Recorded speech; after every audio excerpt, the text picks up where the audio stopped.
कि जो है बहरी गूंगी सरकार है, इस सरकार को अभी तक समझ में नहीं आती है। आपको पता होना चाहिए कि अभी कुछ ही दिन पहले मुजफ्फरपुर में इसी तरह का घटना हुआ था। जन स्वराज पार्टी ने इसके लिए काफी जद्दोजहद किया, प्रेस कॉन्फ्रेंस करके सरकार को बताया, फिर हम लोगों ने कैंडल मार्च किया, फिर राज्यपाल को हमने ज्ञापन दिया, मुख्यमंत्री को ज्ञापन दिया, लेकिन ये इतनी बहरी गोंगी सरकार है, निकम्मी सरकार है, इसको अभी तक समझ में नहीं आता है कि इस प्रदेश की जो हालत बस से बदतर होती जा रही है, ये तो वही है जो शासन से मानसिक थक चुका है। यहाँ तो अलाल दलाल जो दो चार लोग बैठे हुए वो सरकार चला रही है, उसकी नियत सिर्फ और सिर्फ पैसा कमाना है। उसकी नियत बिहार वासियों की के साथ जो भी घटना घट रही है, जिस तरह का भी विपत्ति आ रहा है, उसको उसकी कोई परवाह।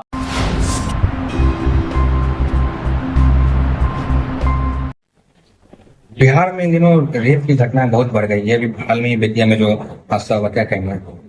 सबसे पहले बहुत बहुत धन्यवाद आपको कि आप समय निकाल कर आए, और आपके दर्शकों को भी बहुत बहुत मुबारकबाद। आप जो घटना घटी है बेतिया के मैनाटांड़ में, वो बहुत ही दुख की बात है, बहुत ही शर्मनाक बात है बिहार वासियों के लिए कि जो है बहरी गूंगी सरकार है, इस सरकार को अभी तक समझ में नहीं आती है। आपको पता होना चाहिए कि अभी कुछ ही दिन पहले मुजफ्फरपुर में इसी तरह का घटना हुआ था। जन स्वराज पार्टी ने इसके लिए काफी जद्दोजहद किया, प्रेस कॉन्फ्रेंस करके सरकार को बताया, फिर हम लोगों ने कैंडल मार्च किया, फिर राज्यपाल को हमने ज्ञापन दिया, मुख्यमंत्री को ज्ञापन दिया, लेकिन ये इतनी बहरी गोंगी सरकार है, निकम्मी सरकार है, इसको अभी तक समझ में नहीं आता है कि इस प्रदेश की जो हालत बस से बदतर होती जा रही है, ये तो वही है। कुशासन इसको कहिए, इसको कहीं से कोई शासन नहीं है। यहाँ की पब्लिक को भगवान के भरोसे से यहाँ की सरकार छोड़ दी है। और मैं आपको बताना चाहता हूँ कि उस बच्ची का रेप होता है, और रेप होके 6 घंटे तक हॉस्पिटल में सही से इलाज नहीं होता है, जिसकी वजह से उसकी मौत हो जाती है।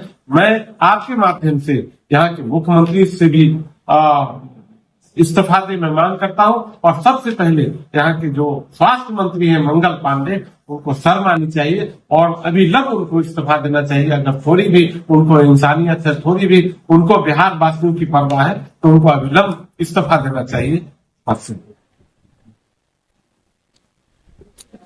जिस तरीके से लगातार रेप की घटना बढ़ गई है, उस पे सरकार ने चुप्पी साधी हुई है, सिर्फ तबादले कर रहे हैं। क्या तबादले से जो घटना हो रही है उसे वो रुकेगी? नहीं, कुछ नहीं। देखिए, जब तक सरकार का फायदा है, देखिए सबसे बड़ी बात है कि जब तक सरकार का नियत अच्छा नहीं होगा, क्योंकि सरकार जो यहाँ मुख्यमंत्री है वो मतलब क्या बोलते हैं, शारीरिक रूप से मानसिक रूप से थक चुका है। यहाँ तो अलाल दलाल जो दो चार लोग बैठे हुए वो सरकार चला रही है, उसकी नियत सिर्फ और सिर्फ पैसा कमाना है। उसकी नियत बिहार वासियों की के साथ जो भी घटना घट रही है, जिस तरह का भी विपत्ति आ रहा है, उसको उसकी कोई परवाह नहीं। आखिरी सवाल, बिहार में चिराग पासवान चुनाव लड़ने की तैयारी कर रहे हैं, लेकिन जब बिहार में अपराध बढ़ता है तो कहते हैं कि बिहार सरकार का हिस्सा नहीं है। नहीं, वो तो देखिए एक्चुअल में क्या है ना कि वो इस तरह की बातें बोल के अपना छुटकारा चाहते हैं। सच्चाई ये है कि आज के डेट में जो विपक्ष है, सरकार तो निकम्मी है, जो विपक्ष के भी लोग हैं वो भी निकम्मी है। जन स्वराज पार्टी एक ऐसी पार्टी है जो इस तरह की घटना हो रही है। और सबसे पहले आपको पता होना चाहिए, कल जिस तरह से घटना वहां हुआ, हमारे जन स्वराज पार्टी के